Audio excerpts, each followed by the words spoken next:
बहुत ही शानदार चीज है एओडी, नाम है आपको पता ही होगा।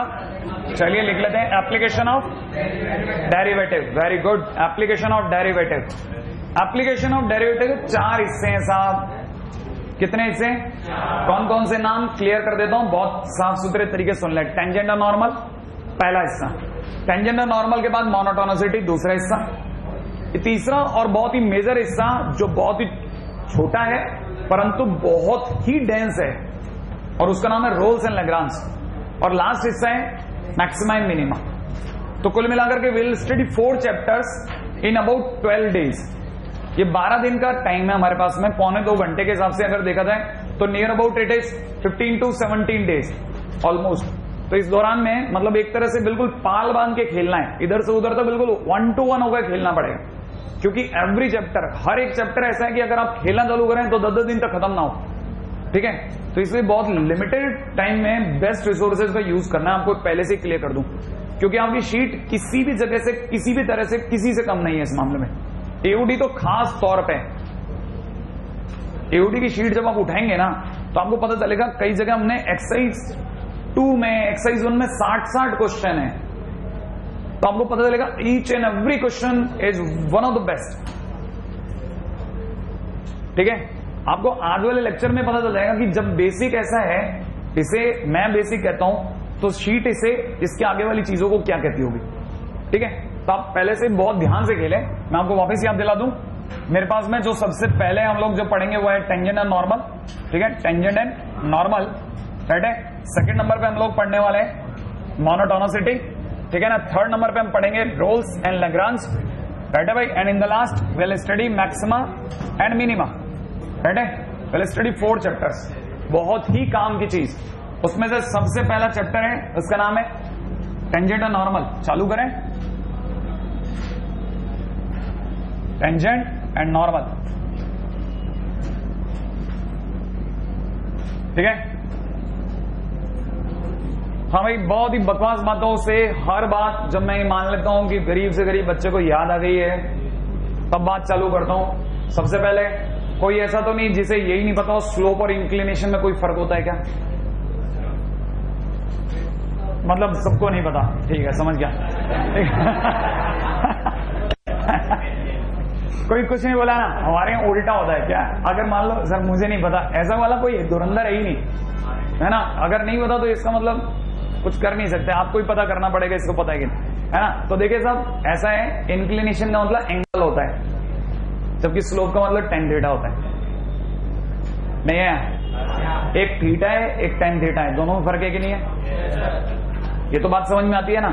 हाँ, अच्छा, अब दूसरी बात और समझ लें, हम लोग किसके इंक्लिनेशन की बात करेंगे ना, will study the inclination of the curve. Curve के किसी पॉइंट पे बने हुए टेंजेंट के इंक्लिनेशन की बात करने वाले हैं। पहले आपको खटाखट ये चीज समझा दूं, नॉर्मली हमारे हाथ में जो कर्व बनेगा, जो हम जल्दी से समझते हैं, वो इस तरह का कर्वेचर होता है। इस तरह के कर्वेचर के अंदर अगर हम लोग बात करते हैं, तो जैसे किसी पॉइंट पे अगर मैंने टेंजेंट खींचा तो ये वाला जो एंगल होगा, दिस विल बी थीटा। ये एंगल हमारे लिए इंक्लिनेशन होगा, ठीक है ना। अगर ये मेरे लिए इंक्लिनेशन थीटा है तो ये थीटा अपने आप में एक्यूट भी हो सकता है और ऑब्ट्यूज भी हो सकता है, राइट है। इफ इट इज टेंजेंट तो ये इसके परपेंडिकुलर जाने वाली जो लाइन होगी ना, दैट विल बी नॉर्मल। ये मेरे लिए टेंजेंट है और ये मेरे लिए नॉर्मल है। यहां तक की बात क्लियर है? यहां तक की बात में कोई दर्द नहीं है। अच्छा, थोड़ा बहुत अगर आपको याद हो तो डिफरेंशियबिलिटी के दौरान हम लोगों ने ये पढ़ा था कि टेंजेंट जो होता है that is the extreme case of secant. याद है आजकल है ना? हाँ, कोई बात नहीं, मैं तो मतलब अपनी फेवरेट मूवी का नाम ही गजनी है, तो मतलब लफड़ेगा तो मैं, ठीक है। सर 15 मिनट के ऊपर क्या बात करता हूँ, अभी देख के बताता हूँ।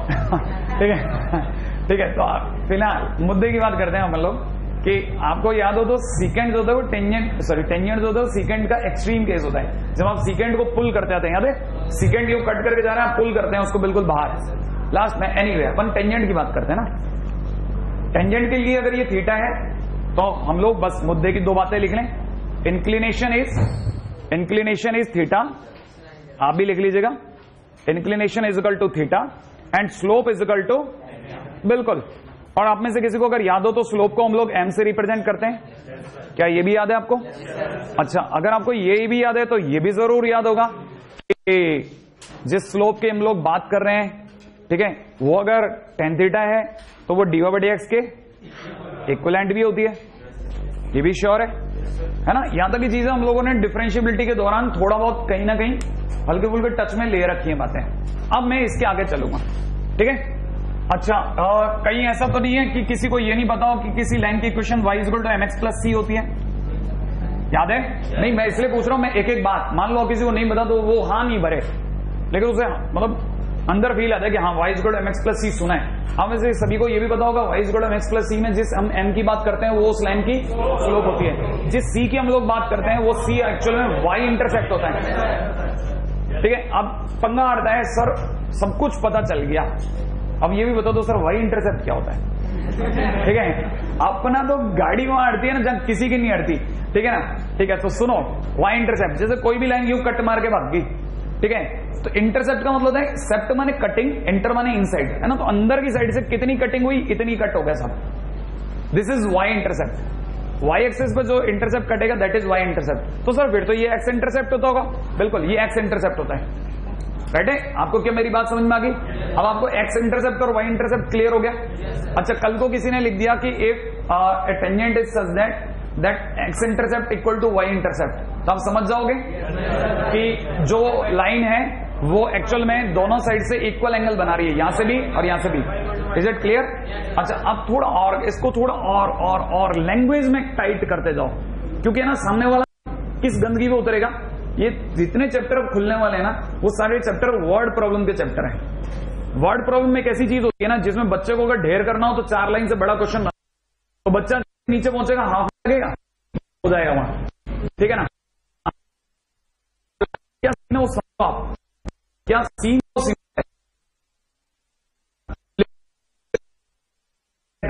इतना तो क्वेश्चन देगा, क्वेश्चन आंसर अब बहुत तो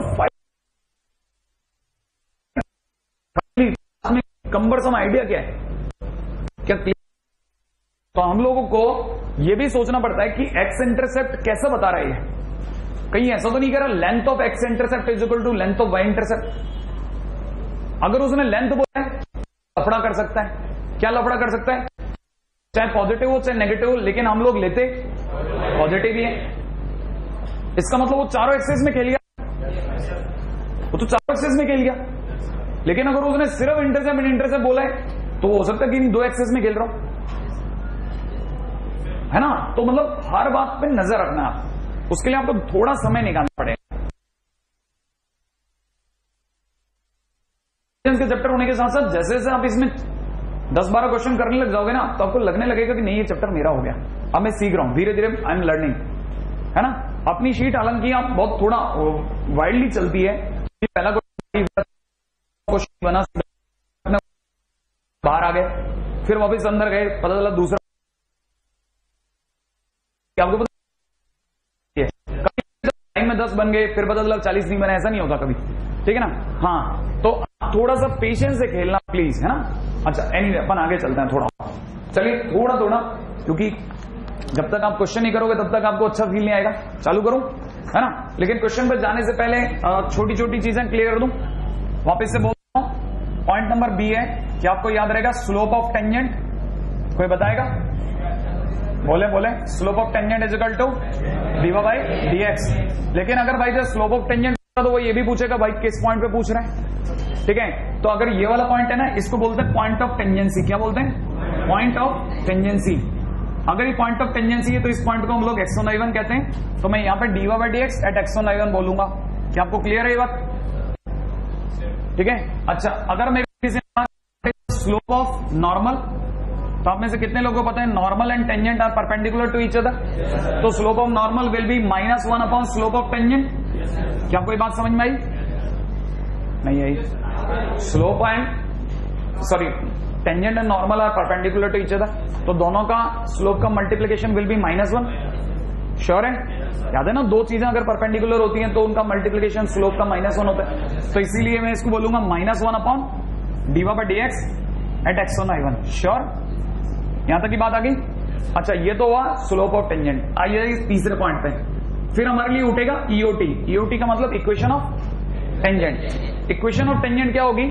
equation of tangent at x1 y1, कोई पॉइंट पे तो निकालेंगे, and that will be y minus y1 is equal to में dy बाई dx, ठीक है ना, x माइनस x1। क्या मुझे प्रूव करने की जरूरत है या आपको किसी से मिलती हुई लग गई? स्ट्रेट लाइन, कौन सा वाली equation? y minus y1 is equal to m x minus x1, सुना है आपने कहीं है? उसमें बस हमने m की जगह क्या रख दिया? dy बाई dx, है ना भाई? हाँ भाई, तो अपने आगे पॉइंट पे चलें, एट x1 y1। उसी प्रकार से अगर मेरे को इक्वेशन ऑफ नॉर्मल निकालनी पड़ जाए तो क्या निकालूंगा? y minus y1 is equal to में -1 upon dy by dx into में कितना? x minus x1। क्या आपको बात समझ में आ रही है यहां तक? दो बहुत ही छोटी छोटी और काम की बातें, ठीक है। Next is slope of normal, slope of tangent. आ जाइए अगले पॉइंट पे बात करेंगे। चलें, पहला छोटा सा क्वेश्चन करते हैं। फाइंड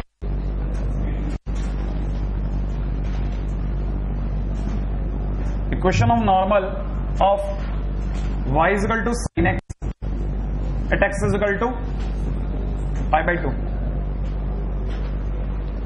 करेगा? ये किसको दे आगे? नहीं, इतना सा छोड़।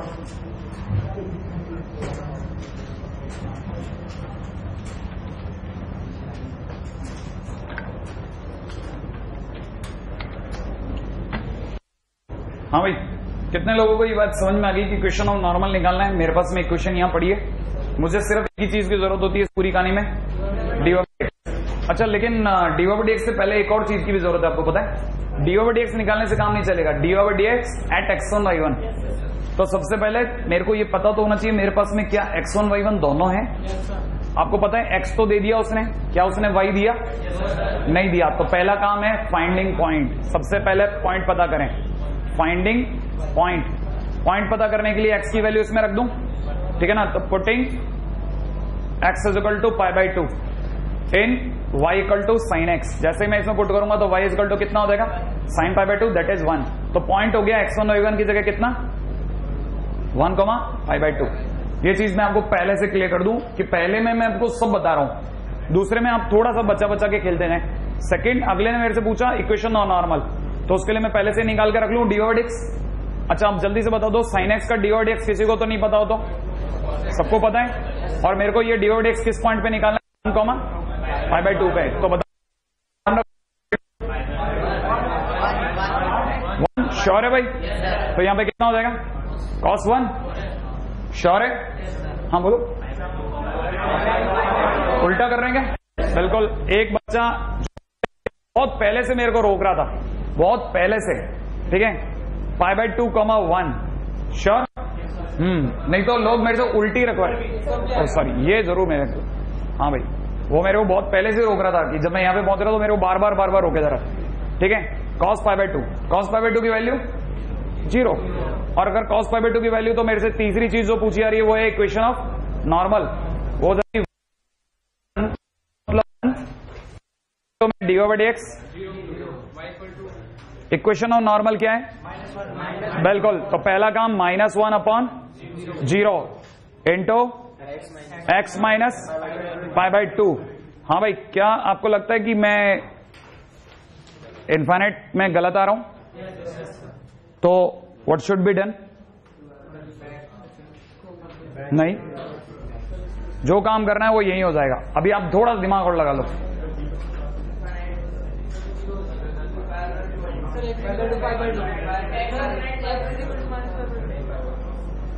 क्या किया जा सकता है? What best can be done? आपकी तरफ से जो भी आइडिया खटक से दे दो, नहीं तो मैं आगे चलूं। 0 को क्रॉस मल्टीप्लाई कर दो। नहीं है कहानी पकड़ में, 0 को क्रॉस मल्टीप्लाई कर दो। क्रॉस मल्टीप्लाई करते क्या हो जाएगा? उधर 0 और इधर वाले लोग बच जाएंगे। तो यहां पे कितना हो जाएगा? -x plus pi by 2। इसका मतलब x is equal to pi by 2। वैसे भी आप थोड़ा सा कॉमन सेंस लगा लीजिए। मैं आपसे क्वेश्चन कितना सड़ा हुआ पूछ रहा हूं, क्या आपको पता नहीं है साइन x का ग्राफ ये होता है? ठीक पाई बाई 2 वाला पॉइंट ये रहा। पाई बाई 2 पे अगर कोई टेंजेंट निकालता तो वो यो निकलता, और अगर मैं आपसे नॉर्मल पूछूंगा तो वो यो निकलेगा। और ऐसी कोई भी लाइन अगर होगी, ऐसी कोई भी लाइन अगर होगी तो किसके पैरेलल होगी? एक्स इज इक्वल टू 0 के। तो एक्स इज इक्वल टू 0 के पैरेलल ये वाली लाइन कौन सी होगी? X is equal to π/2। तो नॉर्मल तो आप वैसे भी निकाल सकते थे, X is equal to π/2। Clear हो गया? पहला ही क्वेश्चन में ऐसा सीन आएगा जिसमें आपको लगेगा इनफाइनाइट हो गया, रॉन्ग हो गया, हाथों क्रॉस मल्टीप्लाई कर दीजिए और बचा लीजिए। श्योर? अच्छा, दूसरी बात, मेरे को इस जगह पे एक और बात बोलने का मौका पड़ता है। ये एक ऐसा सीन आया, इसका ग्राफ जरूर बनाना। ये जो लाइन है ना, आपने अगर by the way straight line अगर ढंग से पढ़ी है तो इसको, इस तरह की जो भी लाइन होती है जिन्हें आप वर्टिकल लाइंस कहते हैं, उनकी स्लोप अनडिफाइंड होती है, लेकिन हम सिर्फ इज्जत रखने के लिए 1/0 बोलते हैं। अनडिफाइंड या फिर 1/0, है ना? तो जब भी 1/0 होता है तुरंत समझ जाना कि आंसर के अंदर कोई वर्टिकल लाइन आने वाली है। ठीक है ना? यूं भी समझ सकते हैं। अगला क्वेश्चन, क्या आप अगला क्वेश्चन कर लेंगे? अब एक छोटा सा दे दूं तो, है ना? फार्मूले में फिट करना और कुछ नहीं करना। A, B is equal to question mark.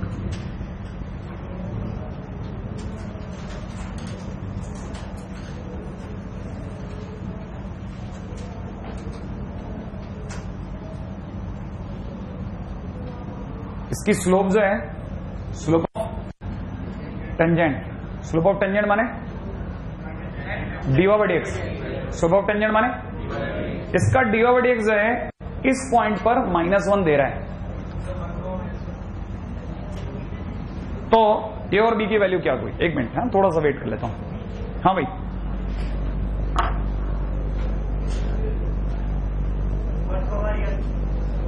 One comma real, एक मिनट सोचता हूं। हाँ भाई, हाँ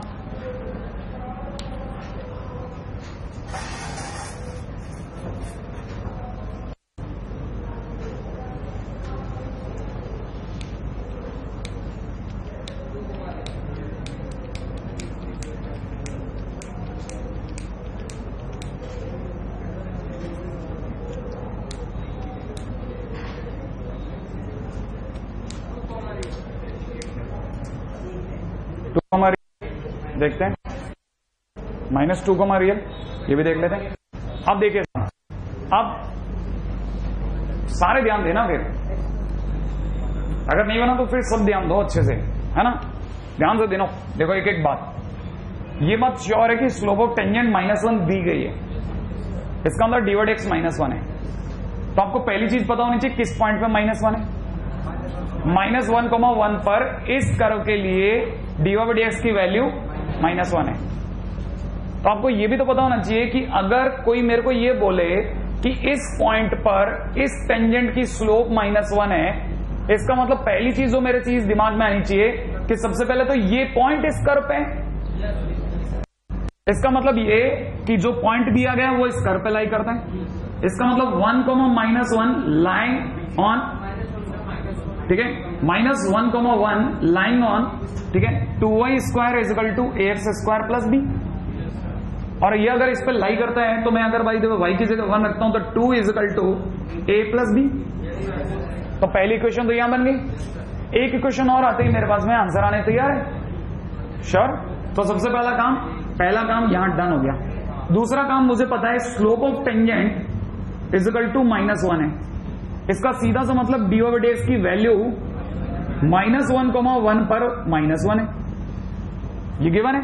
अब पहला काम मैं इसका dy/dx निकालता हूं। अगर आपको याद हो तो इसका dy/dx अगर मैं निकालता हूं तो ये हो जाएगा 4y dy/dx is equal to में इसका डिफरेंशिएशन 2ax कर दूं। अच्छा, इसका मतलब मेरे लिए हो सकता है dy/dx is equal to finally for me 2 से कैंसिल आउट हो गया ax डिवाइड बाई 2y। और मेरे को वैल्यू क्या पुट करनी है? -1,1। अगर मैं 1 और -1 इसकी और इसकी जगह रख देता हूं तो it is -a divide by 2। अरे x की जगह -1 और इसकी जगह इतना, तो -a/2। मेरा dy/dx की वैल्यू -a/2 आ रहा है और सरकार का कितना आ रहा है? -1। तो मैं इसको -1 रख दूं तो a की वैल्यू कितनी आ गई मेरे लिए? 2। तो first of all a is equal to 2। यहां तक की बात तो पक्की हो गई। अगर a इज इक्वल टू 2 तो I put the value of a is equal to 2 into this equation. तो नाउ, है ना, इसको ओपन रख रहे हैं किसमें? a plus b is equal to 2 में। अगर मैं रखता हूं तो b इज इक्वल टू 0। तो a equal to 2 and b equal to 0। पूरी कहानी का सबसे स्ट्रॉन्ग पॉइंट क्या है? dy/dx की वैल्यू -1 बच्चा जानता था लगभग, पॉइंट उस पर लाई करता है। अगर कभी भी कोई भी क्वेश्चन के अंदर a और b के नाम से कुछ भी छुपा दिया जाए और पॉइंट दिया गया है तो सबसे पहले पॉइंट उसी को खिलाओ, ये जरूर याद रखना, सबसे पहले उसी को सेटिस्फाई करना है। ठीक है, अब आप याद रखना इस बात को। क्लियर है? मैं आगे चलूं? हाँ,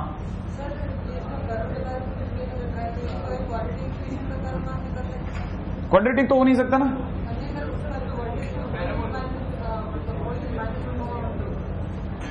नहीं, अरे नहीं, दूर तक नहीं रे। हाँ भाई, अब एक छोटा सा क्वेश्चन। हाँ, एक्स के रेस्पेक्ट में डिफरेंशिएट ही तो कर रहे हैं अपन, तभी तो यहाँ पे y का dy/dx लिया है। 4y square cut 2y square cut 4y, फिर y का डिफरेंशिएशन छोड़ दिया dy/dx लगा करके, है ना। हाँ भाई, अगले पॉइंट पे आ रहा हूं बहुत जल्दी से। अच्छा, अगला क्वेश्चन जो होगा, हम में से जितने भी स्टूडेंट हैं पूरी कोशिश करेंगे कि हम लोग पेपरलेस करें। रेडी? क्वेश्चन लिखना, ठीक है। Slope of normal for y equal to में mod X square minus mod X, ठीक है ना, एट एक्स इक्वल टू -2। हाँ भाई, एट एक्स इक्वल टू -2, ठीक है। कोई कोशिश करें कि आपने क्वेश्चन अगर कॉपी कर लिया तो हम मेरे से, इसमें बहुत रेयर केस में किसी जगह कोई पेन उठवाना तो उठवा लें। अब पहला काम, आप में से सभी को पता है कि मैं इसका डिफरेंशिएशन तब तक नहीं कर सकता जब तक ये मॉड में है, लेकिन ये मॉड में है ही नहीं क्योंकि उसने x की वैल्यू -2 दे दी है। तो आप पहले तो आपको पता है x की वैल्यू अगर -2 है तो -2 इसमें जाएगा एंड इट विल बिकम +2, बन चुका होगा, ठीक है ना। अच्छा, आपको दूसरी चीज भी सबको पता होनी चाहिए, है ना। मॉडुलस हमेशा इंडिकेटिव वैल्यू पे बिहेवियर देता है। कहने का मतलब वो पहले से पता कर लेता है कि आने वाली वैल्यू कैसी आ रही है। नहीं, जैसे ही पता चला x की वैल्यू -2 है, जैसे ही x की वैल्यू -2 है, मैं इसमें पेन नहीं उठाना चाहता, बहुत ध्यान से सुनना। x की वैल्यू नेगेटिव, तो मॉड x की जगह कितना हो गया? अरे -x, मॉड x की जगह कितना हो गया? तो माइनस की वजह से +x हो गया, तो ये अंदर क्या बन गया? x² + x। कितना बन गया? x² + x। अब x² + x में x की जगह -2 डालो तो बन गया 4 - 2। कितना बन गया? 4 - 2। श्योर? पहले -2 या +2 पहले आप तय कर लो। 4 - 2, अरे +2, सॉरी +2 नहीं, -2। 4 - 2, श्योर है? 4 - 2 is still 2, that is positive. इसका मतलब ये है कि टोटल मॉड खुल गया। क्या वापस बाहर आया बताओ? x² + x या -x + x। तो this is nearly y equal to x² + x। और अगर ऐसा है तो dy/dx की वैल्यू सोच गए, 2x + 1। इसका मतलब dy/dx कहां पे निकालना था? x इक्वल टू -2 पे, दैट इज -3। तो स्लोप ऑफ नॉर्मल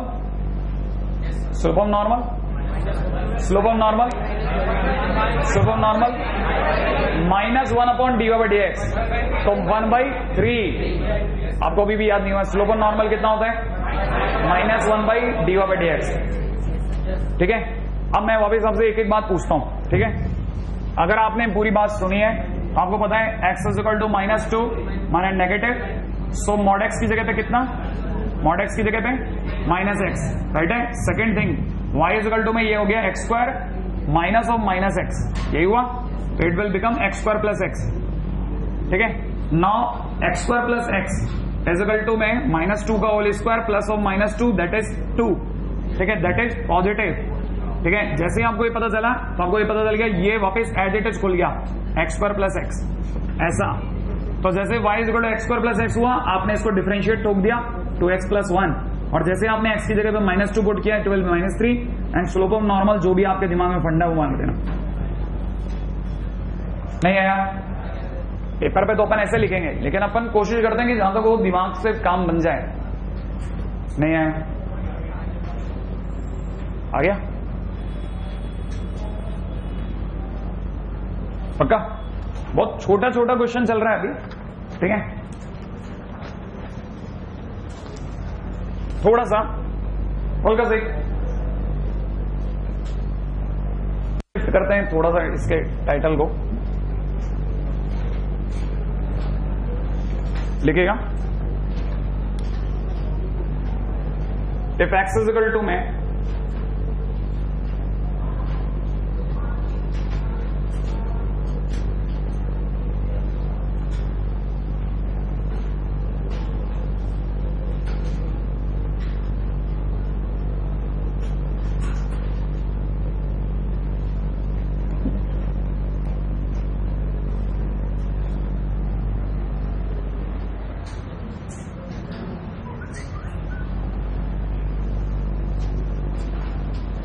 है ना, कॉपी खराब नहीं करनी।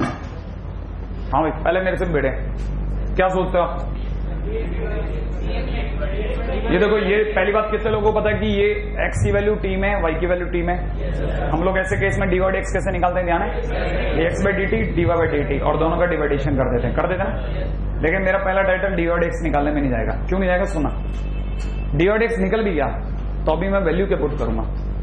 आप कहोगे 2, -1 रख दो, लेकिन 2, -1 तो x और y की वैल्यू है, जबकि आप dy dx t के टर्म्स में निकाल के लाओगे। नहीं, मेरी बात नहीं समझ में आ रही। आप dy dx t की टर्म में निकाल के लाओगे, आप जब डिफरेंशिएट करोगे, इसको डिफरेंशिएट करोगे तो 2t + 3 आएगा, इसको डिफरेंशिएट करोगे तो 4t - 2 आएगा। तो ये दोनों तो डिवाइड में रहेंगे ना। तो t की वैल्यू ऊपर, t की वैल्यू नीचे, और उसमें x और y किस में डालोगे? ये दोनों तो x और y की वैल्यू है ना। तो आप पहले से दिमाग लगा के चल लो कि आपको पूरी वैल्यू को या तो x और y में बदलो। कौन सी वैल्यू को? इस वैल्यू को। ये जो x और y की वैल्यू, उसको t में बदल लो। कैसे बदलेंगे? कैसे बदलेंगे? मेरे को पता है x की जगह कितना रख दूं? 2 = में कितना दे रखा है? t² प्लस में कितना? 3t - 8 रख दूं। -1 = में कितना? 2t² माइनस का 2t - 5 रख दूं। अच्छा, अगर मैं सबको एक तरफ ले चलता हूं तो 2t² माइनस का 2t - 6 = 0, राइट है? सबको दिखने लग गया। t² - t - 3 = 0, sure? माइनस -4 तो हो गया t + 2, सॉरी t - 2 इंटू में t - 1 = 0। इसका मतलब t की दो वैल्यू चमक गई मेरे को, कौन कौन सी? 2, 1। एक काम डन हो गया इधर का। अब मैं उधर से भी t देख के लाता हूं, राइट है? ये कितना हो गया? t² plus 3t - 10 = 0। इसका मतलब ये हो गया t + 5 इंटू में कितना? t - 2 = 0। इसका मतलब t = या तो -5 या 2। दोनों किस पे रेडी है? रेडी है 2 पे। इसका मतलब t = कितना है? 2। आप में से कोई डायरेक्ट बोल रहा है dy by dx, खटाक से डायरेक्ट ऊपर y का, नीचे t x का डिफरेंशिएशन। ऊपर y का डिफरेंशिएशन dy माने ऊपर y का डिफरेंशिएशन 4t - 2, नीचे 2t - 2t + 3, और t की जगह कितना? 2। क्या आपको बात समझ में आ गई? आगे का नहीं पकड़ में? क्या? t² - t गलत दे देगा अपने, t + 1 है ना भाई? क्वेश्चन है स्लोप ऑफ नॉर्मल। अरे काम दे रहा हूं लोगों को। Slope of normal at intersection point of y = minus में √x + 2 एंड y = में tan of tan inverse x।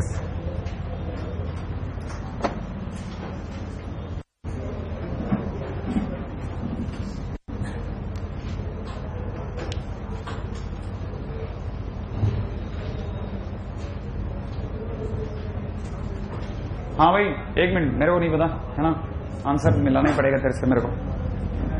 हाँ भाई, कितने लोगों को ये बात पता है कि हम डरते हैं tan इनवर्स में tan x से? tan में tan इनवर्स x से दुनिया में कोई नहीं डरता, ठीक है ना, क्योंकि इसका कोई केस नहीं होता। सिर्फ ये y = x देकर के बेवकूफ बना के गया। अगर ये y = x है तो पहला काम हम लोगों को पूरी कहानी में हर बार जिसकी जरूरत होती है, हमारे को पॉइंट की जरूरत होती है। जैसे 2, -1 इस बार काम नहीं आ रहा था, हमने t में पॉइंट निकाला, वैसे ही इस बार इस बदमाश ने पॉइंट नहीं दिया है, ये कह के चला गया इंटरसेक्शन पॉइंट। अब हमें क्या निकालना पड़ेगा? इंटरसेक्शन पॉइंट, क्योंकि अगर मुझे स्लोप ऑफ नॉर्मल निकालनी है तो मुझे -1/d/x निकालना पड़ेगा, लेकिन d/x उस पॉइंट पे तो निकालना पड़ेगा। तो मेरे को दूसरी चीज जिसकी जरूरत है दैट इज पॉइंट।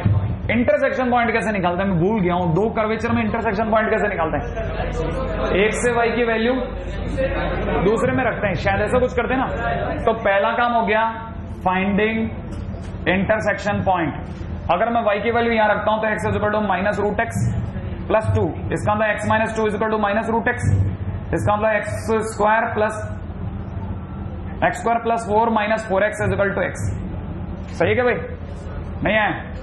इसका मतलब क्या करूं? x² - 5x + 4 = 0, इसका मतलब x - 4 × x - 1 = 0। सही जा रहा है ना भाई? तो x = 4, 1। हाँ भाई सही क्या? सही क्या? श्योर? तो फिर पॉइंट कौन सा वाला है? हाँ एक, हाँ कौन सा, किसके डोमेन में ना? दोनों के, √x के डोमेन में तो दोनों ही आ रहे हैं। नहीं, tan इनवर्स x का डोमेन R होता है।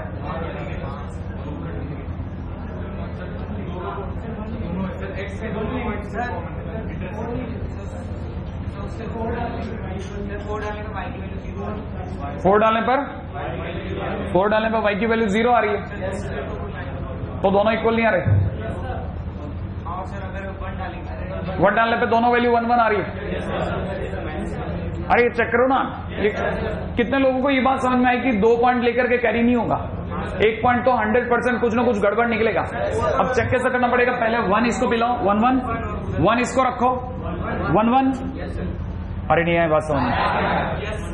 अरे 2 पॉइंट एक ही जगह टकराने तो ऐसा थोड़ी ना हो सकता है, एक के लिए तो 1 1 पे टकरा रहा हो, दूसरा का मेरे लिए 2 1 पे टकरा। अरे दोनों एक जगह कट रहे हो भाई, हाँ या ना? तो इसका मतलब 4, अब देखो 4 रखो, 4 रखने पर 0, लेकिन यहां पे 4 रखने पर 4 4 क्लिक करा के नहीं करा। यही वो पॉइंट था जहां पे मैं आपको रोकना चाह रहा था। ये इकलौती ऐसी जगह थी जो ब्रेन हैमरिंग थी, जो आपको लगता था कि ये रोके यार, 4 कैसे, 4 दोनों इक्वेशनों को एक ही जगह पे सूट नहीं कर रहा। श्योर? क्या आपको मेरी बात समझ में आ गई है ना? 4 इस पे तो 4 4 दे रहा है और इस पे 4 0 दे रहा है, ये रॉन्ग कर रहा है, गड़बड़ कर रहा है। क्लियर है? तो इसका मतलब 4 में हटा दूं तो कहना मतलब लिख देते हैं not workable in both equations of curve. ये जरूर लिख देना ताकि आपको याद रहे कि हुआ क्या था। दोनों इक्वेशंस में काम नहीं कर रहा था। अच्छा, अब दोनों में काम नहीं कर रहा तो चलो x की वैल्यू 1 आ गई, अपना काम d/x निकालना है। बोलो इसका d/x, किसका d/x निकालूं? बताया नहीं यार आपने। दूसरा सीन आ गया और एक जगह से निकलता दूसरे में फंस जाता है।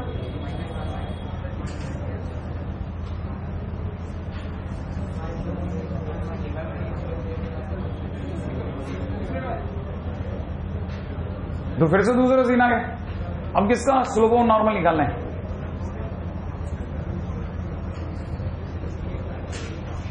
पॉइंट। अब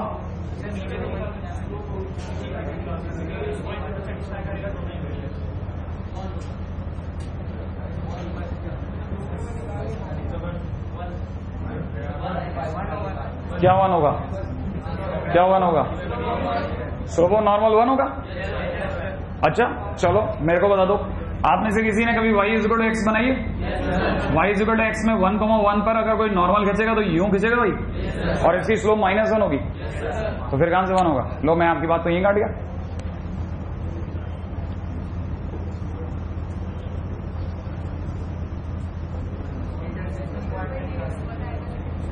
हाँ, इंटरसेक्शन पॉइंट पे मेरे को स्लोप ऑफ नॉर्मल निकालना था, लेकिन किस पॉइंट का, किस कर्व का?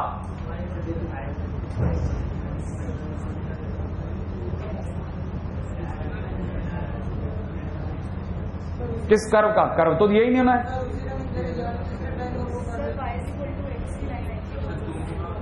y इक्वल टू एक्स तो खुद ही एक लाइन है ना।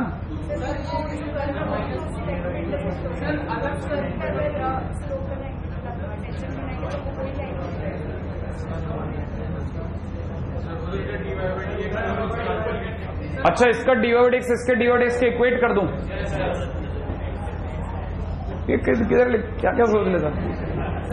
नहीं, ये थोड़ा सा ज्यादा हो गया, थोड़ा पीछे चलते हैं। इधर का डिवाइड एक्स इसके डिवाइड एक्स के इक्वेट नहीं करेंगे। हाँ,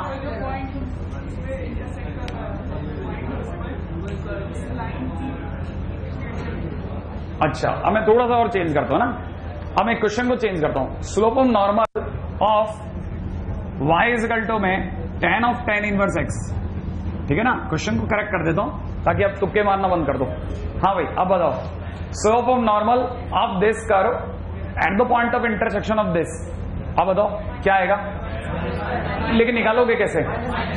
इसका डिवाइड एक्स निकालोगे। चलो ठीक है, सेकंड पॉइंट, डिवाइड एक्स की वैल्यू कितनी निकल जाएगी? 1। इसका मतलब slope of normal is equal to -1। Sure है? एक छोटी सी बात और पूछता हूं, अगर मान लीजिए मैंने स्लोप ऑफ नॉर्मल इस कर्वेचर का पूछ लिया, मैंने हालांकि खुद ने ये नहीं दिया था आपको कर्वेचर, आप लोग बहुत तुक्के भी लगा गए और कईयों ने बना भी दिया, लेकिन है ना। दूसरी बात मैं सोच रहा हूं कि अगर मेरे को डिवाइड एक्स की वैल्यू 1 मिल गई तो स्लोप ऑफ नॉर्मल निकालने के लिए मेरे को -1 करना पड़ा। क्या मुझे उसके लिए पॉइंट निकालने की जरूरत थी क्या? आपने ध्यान नहीं दिया, मुझे वाकई में जरूरत नहीं थी और बाई चांस ज्यादा खेल गए। आएगा नहीं पकड़ में, कई बार ऐसा भी होता है, लेकिन इसके लिए परेशान मत हो ना, मतलब ठीक है, वो बाई चांस नहीं काम में आया, मैंने इस क्वेश्चन का एक पार्ट छोड़ दिया क्योंकि, है ना। हाँ, अगला क्वेश्चन लिखिएगा, ठीक है, अगला क्वेश्चन लिखिएगा। देखिए, ये वाला क्वेश्चन बिना मेरे समझाए आपके समझ में आता है कि नहीं आता? क्वेश्चन लिखिएगा, if tangent at x is equal to t² - 1 and y is equal to t² - 2t is parallel to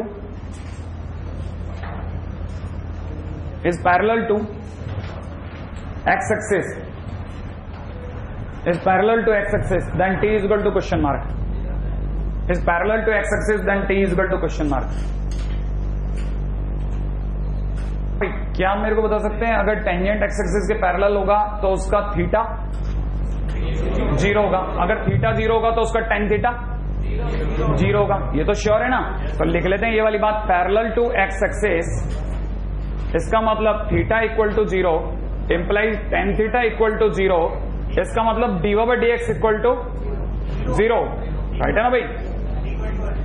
हाँ भाई, तो आप में से कितने लोग अब इसका dy/dx बोल देंगे? इसका डिवाइड एक्स तो डायरेक्ट बोलो ना, ऊपर y का डिफरेंशिएशन 2t - 1, नीचे की तरफ इसका डिफरेंशिएशन 2t इक्वल टू 0 करता हूं तो 2t - 2, तो यहां से देखा था 2t - 2 इक्वल टू 0, इसका मतलब t इज इक्वल टू 1, तो finally t is equal to 1। अच्छा, अब मैं इसी का अगला क्वेश्चन पूछता हूं। अगर मान लीजिए मेरे को इसमें लिखा होता कि if tangent at this curve is vertical, अगर वर्टिकल लिखा होता तो क्या होता? अगर वर्टिकल लिखा होता तो थीटा कितना होता? 90, थीटा 90 होता तो टेन थीटा इन्फिनिट, लेकिन मैंने बोला था इन्फिनिट को कैसे लिखते हैं? 1/0, तो मैं यहां कितना लिखता?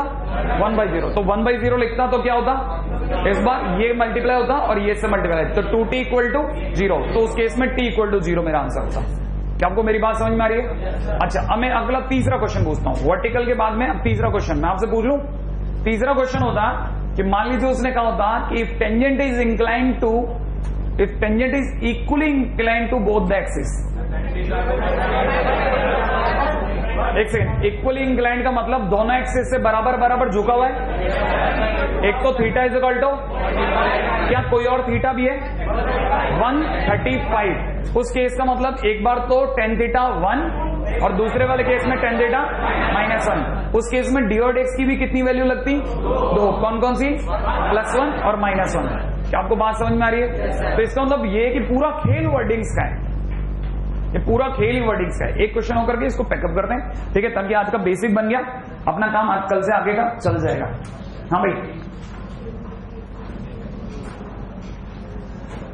ठीक है, थोड़ा सा हल्का सा एक अलग लेवल का क्वेश्चन ले रहा हूं। क्वेश्चन को लिखेगा, एट व्हाट पॉइंट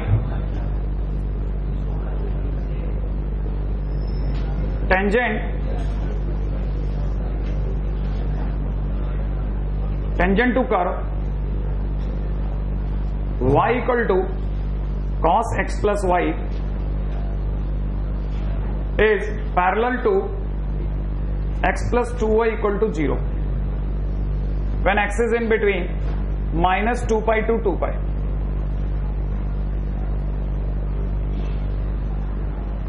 है ना भाई? अगर आपने क्वेश्चन कॉपी कर लिया हो तो आपको ये बात समझ में आ गई कि tangent is parallel to this line. क्या आपको ये बात समझ में आ गई? टेंजेंट अगर इस लाइन के पैरेलल है तो कोई भी दो लाइन अगर पैरेलल होती है तो दोनों की स्लोप सेम होती है। तो मेरे को ये बात समझ में आ गई कि स्लोप ऑफ टेंजेंट जो है, स्लोप ऑफ टेंजेंट माने dy/dx जो है, स्लोप ऑफ टेंजेंट जो है वो इसके बराबर है। मेरे को इसका स्लोप बता देगा कितना? -1/2 या 1/2? आपको सिर्फ इतना सा सोचना है कि क्या मैं इसे 2y बराबर -x और y बराबर मैं -x/2 + 0 लिख सकता हूं? सोच लो। अब ठीक है, स्लोप कितना आया? -1/2, ताकि जो भी 1/2 बोल रहा है अपने आप ही रुक जाए। तो ये कितना हो गया? -1/2। तो राइट नाउ मेरे को बदल गया कि slope of tangent is equal to -1/2। Sure है? अच्छा, लेकिन वो मेरे साथ dy/dx नहीं आ रहा, यानी पॉइंट पे आते हैं। कितने लोगों को ये लगता है कि अगर मैं इस कर्व का dy/dx मैं निकालता हूं, मैं भी निकालूंगा, अगर मैं इसका dy/dx निकालता हूं तो क्या निकलेगा? -sin x plus y और फिर x plus y का 1 plus dy/dx is equal to में कितना? -1/2। श्योर है? लेकिन इज इक्वल टू में dy/dx लिख रहा हूं मैं, कोई कारण बताएगा? अरे दोनों साइड का डिफरेंशिएशन करूंगा ना, हाँ या ना? अब एक छोटा सा काम और करता हूं, मैं dy/dx की वैल्यू मेरे पास कितनी है, मैं उल्टा पुट करता हूं। यहां से dy/dx को सॉल्व करके उसमें रखूं, इससे बढ़िया dy/dx की वैल्यू -1/2 इसमें पुट कर दूं, चलेगा? अगर मैं यहां पे -1/2 पुट करता हूं तो आप सभी को ये पता है, ये sin x plus y, यहां पे सबको पता है 1 - 1/2 इज इक्वल टू में माइनस का 1/2 बन गया। क्या आपको 1/2 कैंसिल आउट होता दिख गया? माइनस माइनस प्लस होता दिख गया? कितने लोगों को sin x plus y is equal to 1 दिख गया है? दिख गया? जल्दी से उल्टी सोच रखो, जिस जगह पे ना जिस जगह पे sin x plus y 1 होता है उस जगह cos x plus y कितना होता है? शानदार, cos x plus y की वैल्यू 0। लेकिन cos x plus y खुद किसके बराबर है? इसका मतलब y इक्वल टू 0 हो गया।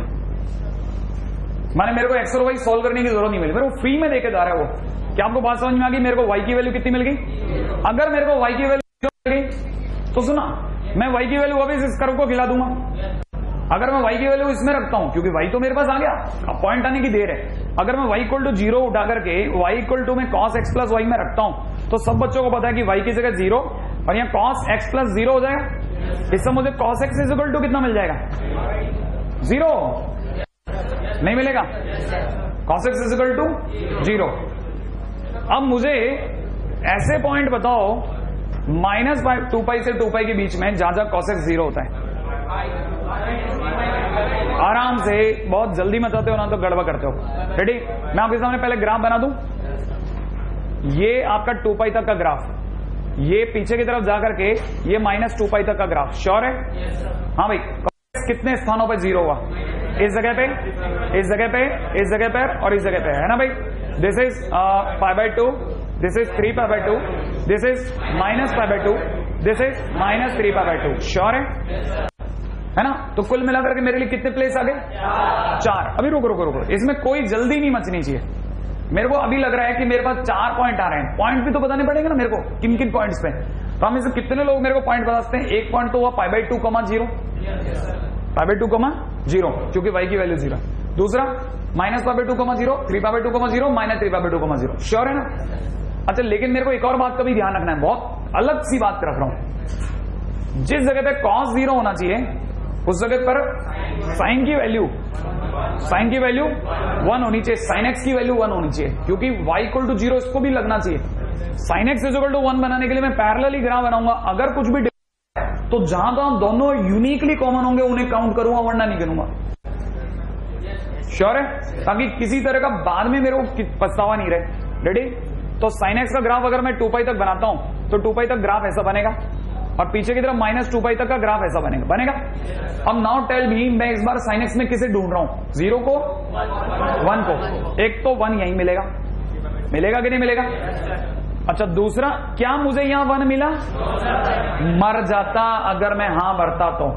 cos x तो 1 हो रहा था, cos x तो 0 हो रहा था, लेकिन sin x आपको पता चल गया कितना गंदा खेलता ये। बिल्कुल मेरे 4 नंबर नहीं 5 नंबर ले जाता ये, याद है कि नहीं? MIT के 5, ठीक है, 6, अरे तो मैं कैसे भूल जाता हूं। ठीक है, हाँ भाई, इस पे ये 0 और ये 1, लेकिन इस पर गड़बड़। क्या कहते हो आप? तो कितने पॉइंट आए? 2 पॉइंट। तो मैं लिख लूं फाइनली 2 पॉइंट्स। कौन कौन से? एक दिन 2 पॉइंट्स कौन कौन से? एक मिनट पहले तो एक तो माइनस का 3π/2, 0 एंड π/2, 0, है ना? अच्छा, ऐसा का ऐसा एक क्वेश्चन एक बार VIT में आया था, समझ लीजिए VIT, है ना? MIT की तरह हमारे आसपास कहीं VIT होगा, ठीक है? उसमें -3π से 3π था, ठीक है? वाइब्रेंट यार, तुम कब, अपन पढ़े लिखे लोग हैं, कभी भी नाम बोलेंगे ना ऐसा बोलेंगे जिसपे कोई ऑब्जेक्शन नहीं उठा सके। विभ्रांत।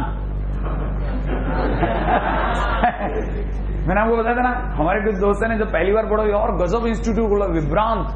क्या विभ्रांत? मैं 25 बार उसके आगे से निकला, मैं जब भी पढ़ा साला विभ्रांत ही पढ़ने में आया। आप कभी पढ़ के देखना, अब विभ्रांत को कैसे स्पेल करोगे सोचना, ठीक है? आपको पता चला है, तो अगर -3π से 3π होता तो क्या करते हैं? मतलब अरे 2 साइड और बढ़ा लेते, इधर का उधर का, और फिर से वही गिन लेते, कर लेते कि नहीं? तो 3 पॉइंट्स निकल जाते। एनीवे, हो जाएगा, ठीक है ना? तो आज के दिन आप लोग क्या करने वाले हैं पहले बता दो। नहीं, अब की बार कर गया, इस बार मैं ये बहुत दिनों तक दगा नहीं दे सकता, ठीक है? हाँ, तो करना क्या है, एग्जिस्टिंग कस्टमर्स के साथ में जो न्यू कस्टमर्स हैं उनका भी ध्यान रखना है, ठीक है? हाँ बिल्कुल।